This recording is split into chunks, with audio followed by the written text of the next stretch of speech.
Rain slicked the runway until it looked like black glass reflecting the ambulance lights in broken stripes. The rescue team crowded the map table, shoulders touching, voices clipped and impatient. Aria stood a quiet step behind them, unnoticed, coat down, hands tucked calmly at her sides.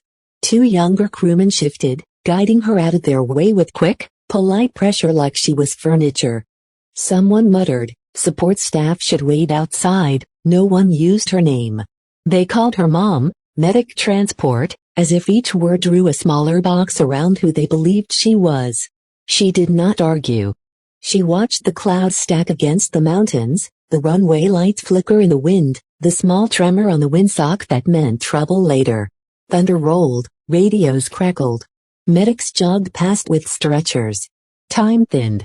The commander barked about the Kavik mission, frustration climbing as the flight leads still failed to appear. A few curses rose. Someone said they were wasting precious minutes. Aria glanced toward the helicopter, then down at the keys resting quietly in her hand. Before we begin, make sure to subscribe to Military and Veteran Stories so you never miss these true tales of courage. And tell us in the comments, where are you watching from today? Aria Monroe had always been a little smaller than the flight suits seemed designed for. Standing among the crews on the line, she disappeared in a forest of broader shoulders and louder voices. Where others filled space with jokes and stories, she moved in the quiet gaps between them, soft-spoken, eyes constantly tracking details no one else bothered to see. She had arrived at this base after the crash investigation. A transfer that looked neat on paper and felt anything but. Paperwork said reassignment. Rumor said failure. By the time she set foot on the new ramp, the story had already beaten her there. Somewhere in the briefing room she was not in, someone had said she froze that night. Somewhere else, they said command moved her to a place where the most she could break was a stapler. No one ever asked her what really happened. They just filled in the silence with their own versions. Some said she hesitated in the mountains when the weather turned. Others said she lost track of her instruments. A few claimed she simply could not handle the pressure and command quietly pulled her from the stick. Each retelling added a little distance between her and the cockpit. On the outside, she gave them nothing to work with. Her hair was always tied back neatly, not a strand out of place beneath the regulation cap. Her boots were clean, laces flat and precise. Not because she was afraid of being corrected, but because order calmed her. Her flight checklist was folded the same way every single time, edges lined up, creases worn white from careful use. Most of the base decided quickly where she belonged. When they saw her near the hangar offices, arms full of folders, they put her in the logistics category in their heads. Paperwork, forms, maybe schedules. When she walked across the tarmac with a tablet and pen, they upgraded her to operations still behind glass. A few thought she might be a backup co-pilot kept around for training flights, someone who paired with students to keep them out of trouble.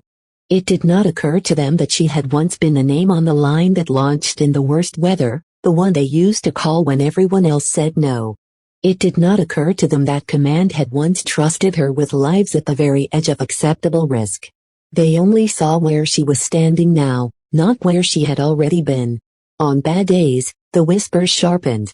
A young airman new to the unit had asked once, "So, what does she actually do?" The gruff crew chief, a man with oil permanently ground into his hands, had grunted without looking up from the wheel assembly.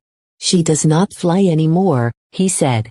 Do not ask. The way he said it made the floor feel a little colder. That sentence spread faster than any official memo. She does not fly anymore. New arrivals heard it, nodded, and filed it away as a fact. If she walked by, they shifted politely, making just enough room for her to pass, but never enough to invite her in. They believed she lacked the edge. They thought pilots needed, confusing her steady quiet for absence of fire. Humility in their eyes looked exactly like weakness. Aria did not waste energy arguing with shadows. She focused on what she could control. There was a small challenge coin she carried, thumb worn and smooth along the edges.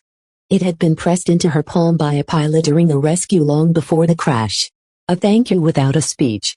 He had not lived to see the investigation. When nerves stirred in her chest, She rolled the coin between her fingers inside her pocket and remembered the way his voice had sounded over the radio when he realized they were not going to leave him behind. She gravitated toward the medics before every mission.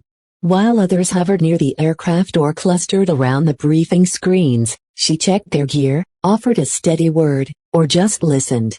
She remembered their names easily. She remembered who had a kid back home waiting for video calls and who lost sleep after rough nights. They more than anyone else recognized the way she watched patients, the way she listened when they talked about what it did to a person to bleed in the back of a helicopter and live. Most days she spoke only when necessary. That did not mean her mind was idle. When a fuel truck left and a scribbled number was slapped onto a clipboard, she paused, lips moving as she ran quick mental math. On more than one occasion, she caught a miswritten digit, a misplaced decimal, a tank marked fuller than it really was. She fixed it quietly, correcting the log before the aircraft ever spooled up. The crew chief would grunt a thanks without looking at her, not realizing how close he had been to sending a crew into the night with less fuel than they thought. Once a young crewman fumbled with a litter strap while pretending he had it under control. His hand shook slightly, embarrassed by the eyes around him. Aria stepped in without calling attention to his mistake. She placed her fingers over his, guiding the strap through the buckle, showing him the right tension with a simple ear like this spoken low enough that only heard. When they were done, he gave her a quick, grateful glance, the kind you give someone who has just kept you from looking foolish. When the hangar quieted and most of the noise moved to the chow hall or barracks, Aria stayed behind. Sometimes she would stand in front of the mission terrain map, tracing the valleys and ridge lines with a finger, eyes narrowing as she imagined wind curling through passes and funneling down slopes. She did not need to do it. No one had ordered her to, but each contour line told a story, and she had learned the hard way that ignorance of the land could kill as quickly as any bullet. From the outside, if someone glanced through the open door, it just looked like another staff officer staring at a map. They did not see how precise her gaze was, how she tilted her head away only someone used to reading the sky would. They did not know that when she walked back to her small office, she carried those routes in her memory as clearly as if she had flown them that morning. She heard the comments sometimes, drifting through open doors, carried on laughter that was not meant to be cruel, but did not bother avoiding it either. She is lucky they let her near the line at all. Some people get second chances they do not deserve. If I froze like that, they would have shipped me home. The details were wrong, but the conclusion was the same. They had decided she was safer where she could not touch the controls. Aria let it pass. There was no speech that could change minds already made up based on stories she had never told.